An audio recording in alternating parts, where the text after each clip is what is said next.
साल 2024 में लोकसभा चुनाव होने को हैं और इस साल झारखंड में विधानसभा चुनाव भी होने हैं। क्या साल 2024 में झारखंड में एक बार फिर से हेमंत सोरेन हारेंगे नरेंद्र मोदी से? ये सवाल खड़ा होता है।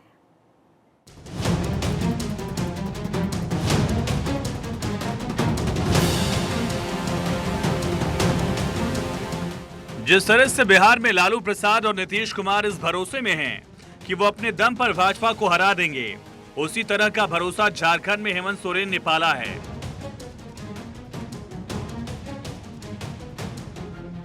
उनको लग रहा है कि वो अकेले भी भाजपा को हरा सकते हैं।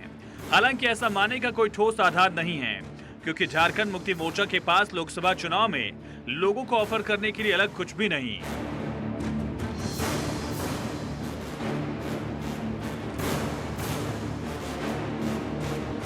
हेमंत सोरेन को पता है कि लोकसभा और विधानसभा का चुनाव बिल्कुल अलग होता है।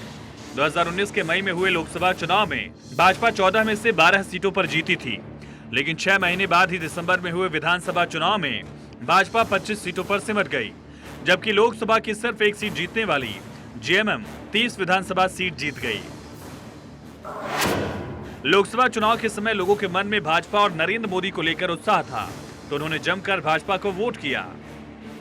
यहां तक कि दुमका लोकसभा सीट पर जेएमएम के संस्थापक और झारखंड के सबसे बड़े नेता शिबू सोरेन चुनाव हार गए, लेकिन विधानसभा चुनाव के समय लोगों का गुस्सा राज्य की सरकार के प्रति था, तो उन्होंने उसको हरवा दिया। लगातार 2 लोकसभा चुनाव में भाजपा ने 14 में से 12 सीटें जीती।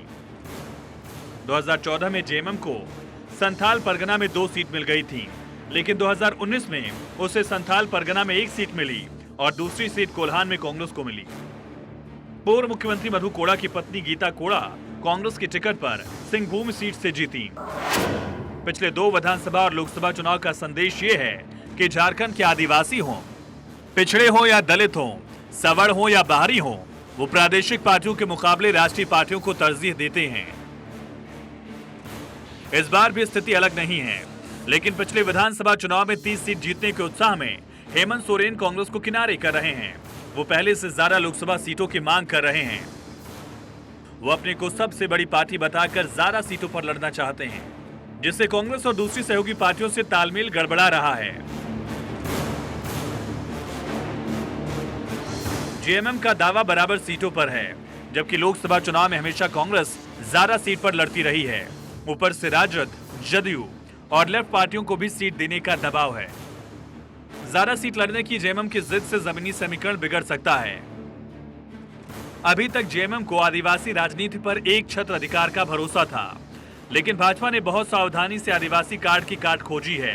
पार्टी छोड़कर गए राज्य के पहले मुख्यमंत्री बाबूलाल मरांडी की पार्टी में वापसी कराकर उनको अघोषित रूप से मुख्यमंत्री का दावेदार बनाया गया।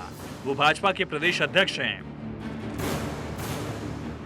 उसके बाद संथाल आदिवासी समाज से आने वाली द्रौपदी मुर्मू को राष्ट्रपति बनाया गया। ध्यान रहे, जेएमएम का आधार मुख्य रूप से संथाल आदिवासियों में ही है।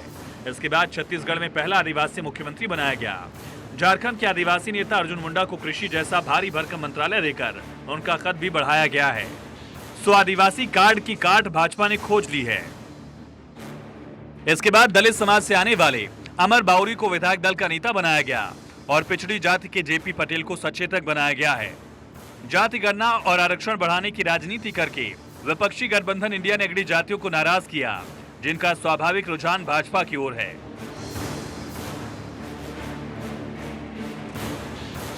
तो ध्यान से देखें तो हेमंत सोरेन के पास भी अलग कुछ नहीं है, लेकिन चूंकि पिछले विधानसभा चुनाव में उन्होंने भाजपा को हरा दिया था, इसीलिए सोच रहे हैं कि लोकसभा चुनाव में भी हरा देंगे। उन्होंने भी आदिवासी, पिछड़ा, दलित का आरक्षण बढ़ाने का दांव चला, लेकिन इन मुद्दों का लोकसभा चुनाव में ज्यादा लाभ मिलने की संभावना नहीं है।